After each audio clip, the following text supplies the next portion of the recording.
So in hindsight, looking back, had we known everything that we know now, should they have made a different decision? Hello and welcome. This is Lockdown TV from Unheard. Spy M is not actually a character from a James Bond movie. It is a government committee. It stands for the Scientific Pandemic Influenza Group for Modelling. Bit of a mouthful. It feeds into SAGE, the all-important scientific committee, and is on the basis of the models, the forecasts that Spy M produces, that the government takes its policy decisions. So looking at their charts, Boris Johnson decided to delay the reopening on the 19th of June, and we're now looking at the 19th of July. We have one of the members of Spy M joining us today. He's called Dr. Mike Tildesley from the University of Warwick. Hi, Dr. Tildesley. Good morning. Thanks for coming back on the show. This is your second time. We just really wanted to pick up with you and see how we're doing against your projections. What sort of overall is your feeling of how the pandemic is doing now compared to what you last forecast before the government made its big decision about delaying the 19th of June? Well, I mean, actually, I'm cautiously optimistic given where we are at the moment. Now, it's almost like kind of a game of two halves, as it were. If you look at cases, then cases are going up in a really concerning way. We're reporting cases in the tens of thousands now compared with 2,000 that we were a couple of months ago. However, we haven't yet seen that translate across into significant rises in hospital admissions and deaths. And so this is what makes me cautiously optimistic. The vaccinations are actually much more protective than certainly at the start of the year we thought they would be, which gives some indication that we are really working to break that link between cases and hospital admissions. So I think if we continue to see this over the next week or two, I'm pretty hopeful that the July 19th relaxation should proceed as planned. And we won't see a big rise in hospitalizations and beyond that. We may see something of a rise. I think that's very expected because, of course, as we reopen, people will mix more. And then it comes down to the really difficult issue that the government have to answer, which is what kind of rise are they prepared to put up with to allow us to get back to normality? And I think it's something that, well, I've been talking about for quite a while, actually. But interestingly, certain voices in government have now started to say the same sort of thing as we think about moving towards living with COVID. This comes after Sajid Javid, the new health secretary, talked about how elimination is not a possibility and we need to work out how to live with it. Absolutely. And I'm a little bit encouraged by that because I do sort of worry that, for 18 months now, almost, we have been reporting every day in the media the number of cases, the number of hospital admissions and the number of deaths, even when those deaths have gone down to single figures. And in the longer term, we have to get more into a kind of a flu type relationship. We don't want 1,000 deaths per day. Clearly, that's catastrophic. But if we get into the winter and we have a rise in cases and a rise in hospital admissions similar to what we see in previous years for flu, do we consider that to be acceptable? Anyway, everyone will have their own opinion as to what the answer to that question is. But clearly, in the longer term, we need to develop more of that kind of flu relationship with COVID.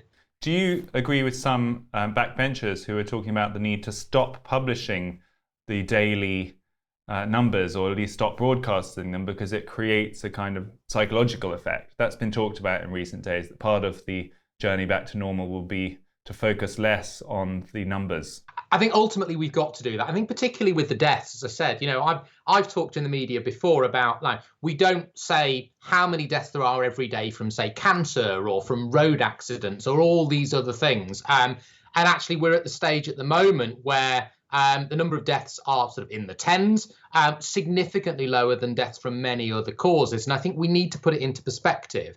As I said, we don't want hundreds, thousands of deaths, but having a situation where for the foreseeable future we report the number of deaths from COVID even when it's really, really low numbers, I don't think is helpful in terms of enabling us to get back to normality. Okay, we've got a slide, Dr. Tildesley, which is the set of projections that the government considered from Spy M, this committee, in advance of making their decisions. So that little, the dotted line there, the last dotted line would be the start of July. So I suppose we're just before that. So reading across, we should be expecting around the 500-600 daily hospital admissions per this model, and we're actually nearer 200. So we're roughly a third of what you forecast in terms of hospital admissions. Yeah, and that's absolutely right. And this is always the challenge with these models. I mean, in a sense, these models are only as good as the data that go in, which is why absolutely every time that we do our forecast, we reparameterize our models to fit to the latest data that we see. Now, at the time, of course, when these forecasts were done, the incidence was very low. The prevalence, should I say, of the virus was very low around the country. And of course, we'd only recently had the emergence of the Delta variant. So there was quite a bit of uncertainty regarding how effective the vaccines were going to be against hospital admissions and deaths. So that's why really with this one, we're seeing perhaps a little bit more pessimistic view of what we are actually seeing now. So which variable in, I mean, it's a hard thing to do. Obviously, I think everyone needs to understand that you're doing you're trying to do a forecast based on multiple different factors all interlocking with each other. But which of the variables do you think best did you get wrong, as it were? I mean, which one explains the fact that this number is a third of what you thought it would be? Well, I think it's really hard to pinpoint that down to a single variable because, of course, there's a number of unknowns that we have to take into account when we run these models. When we think of vaccine efficacy, so that's obviously the first obvious one that we can look at. So when we think about vaccine efficacy, there's a number of different things to think about. So vaccine efficacy could mean vaccine efficacy against infection, protection against infection. It could mean protection against developing symptoms. It could also mean protection against going into hospital or protection against death. And we have different estimates of what the efficacy is at all of these stages. Now, the challenge, of course, we have, and is that when a new variant emerges, you are yet to see individuals, of course, going into hospital or individuals developing severe symptoms. And so that's why there's a lot of uncertainty around what that efficacy actually is. As time goes on, of course, you have much more confidence around those values. So do you think that's the one that, because we've actually got the second and last slide that we have are the presumptions that were in the models from the different academic groups about vaccine efficacy. And this is something that there has been some controversy about because as I'm sure you saw in the newspapers, that at least the Imperial group in particular, who were the most pessimistic, were taking a 77 to 87% range estimate for the effectiveness of 2 jabs of the AstraZeneca injection, whilst it seems like it's closer to 92 or more % effective. So there was a question of why the government was getting that advice at the time when there was already better information available. I mean, do you think that is a problem, and should people be upset about that? I think that's a challenge, and I think this is always the problem with with trying to fit these models in the when data are uncertain. I think the vaccine efficacies throughout have been slightly underestimated, shall we say, by the modelling groups. We are actually finding that the vaccines are much more effective than previously we thought they would be. Now, when these models are parameterized, of course, the vaccine efficacy data come through from Public Health England. So we're not making up these values. We are using the best estimates of values that are coming through from those on the ground that have their estimates of them. So, of course, as time goes on, our certainty in those gets tighter, which is why it's actually really important that these models are only form part of the decision-making process, and that we make it really, really clear that when these forecasts are done, there is uncertainty around those. And of course, as you get more data, that uncertainty will decrease, and we get a much better predictions of what you expect to see. Knowing what we know now, with real observable data, how would that chart change? I mean, what do you think the forecast now realistically looks like for the next couple of months? What should we have advised the government at that stage? Are those curves a lot shallower? Well, I think it's probably likely that certainly for hospital admissions, they will be somewhat shallower. I think cases are clearly going up in a concerning way. But as I said, this is the point where it looks like we're actually working better than we thought we were at breaking the link between cases and hospital admissions. So that's certainly, certainly encouraging. The difficulty, of course. Do you have any sense of how much shallower yet? Are you tracking the daily real world data against your model, and are you beginning to see what the differential is? So there's another uncertainty actually here, Freddie, that we've not mentioned that we do need to take into account, and that's actually how people are going to behave to a control change. So this is, we focus so far on vaccine efficacy, but what we're also trying to do is every time that there is a relaxation, we have parameters in the model that deal with what we expect that relaxation is going to be upon mixing. And I suspect this is something else that perhaps some of these models have slightly overestimated as to what we might expect that will do in terms of the R number. So, and this is partly because of people's behavior. So just because controls have relaxed, it looks like, looking at the data, that actually people haven't gone back to, in inverted commas, normal in terms of what we might have expected prior to the pandemic. So people are still being a little bit more cautious. Maybe they're not going to the pub in the way that they were, say, back in January 2020. And that obviously has some implications upon these forecasts that when these models were done and we look at the control changes, we might expect a rise in the R number that we're not quite seeing. So that's another uncertainty. So it's really hard to say, Freddie, exactly what peak we might expect to see, but certainly somewhat lower, I think, than these models. But have you been asked to redo the exercise by the government? I mean, have you done an updated version of this? Because it seems like those two variables, if the vaccine efficacy is greater and people's change of behavior is less, in an exponential scenario, the compound effect of those could be very dramatic indeed. I mean, have you redone the exercise? Yeah, I mean, you're absolutely right. And I will say these models are always being recalibrated to new data. So, and that's actually an extremely important part of the process, because when these control changes are made, we make an assumption as to what we think is going to happen in terms of the R number. When it actually happens, of course, when the control change happens, you then have much more confidence in terms of what has actually happened. So the models can then be refitted and the forecasts can be done Have again. you done that? Have you recalibrated Well, it? I mean, it's hard for me to talk about this because, of course, this is work that's ongoing with the government. But as I said, all I will say is these models are constantly being refitted when new data become available. The key question, I think, for ordinary people is, and this is not to put you on the spot, this is not to try and make you responsible for all of this, but if the government is getting a certain set of advice in the beginning of June saying this chart is what's going to happen if you release people on the 19th of June. 19th of June has now passed, and we now know that advice was incorrect, was overly pessimistic on, you've mentioned two variables that were overly pessimistic, and so the overall effect is much less. Did they make the right decision? Should they update their decision? Yeah, that's what people will be asking, I think. Well, I mean, all I will say is if you read these roadmap documents, and the Warwick one is one of those, there is a whole section at the end of this roadmap document which deals with what we call sensitivity analysis. So in that section, we will challenge our assumptions and we will say, if we have an optimistic scenario, so if, for instance, we're wrong about our vaccine efficacy assumptions and actually it's significantly better, say in the 90%, then we will actually show what we expect to happen in terms of a rise in cases. And you can see in that section at the end of this roadmap document, we do get situations where actually the hospital admissions wave is significantly lower. So this is where and this is actually very important as a responsible modeler. It's really important that you do this because we're not making the decisions, of course. We are advising the government as to what we expect to see, but in the presence of uncertainty. In terms of whether they made the right decision or not, I mean, I would always say at this point in time, the Delta variant had just emerged. There was a lot of uncertainty around it.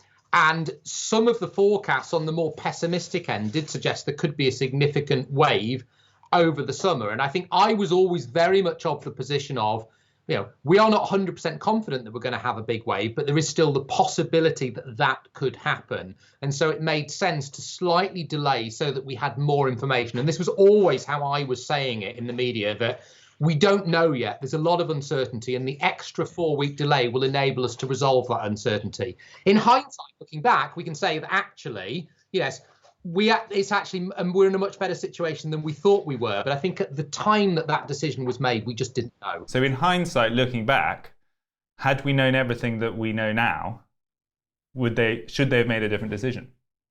Well, I think, in hindsight, possibly we're in a position that, the vaccine efficacies are much more effective, but, and this is the caveat here, the delay has also enabled us to vaccinate a lot more people with a slightly higher level of restrictions in place. And this is where it's always a bit of a challenge, because in a way, Freddie, if you wait, you're always going to have a smaller wave. But of course, if you wait, then that's, of course, much more damaging for the economy and for people's well-being and mental health and so forth. So there's always a little bit of a trade-off here.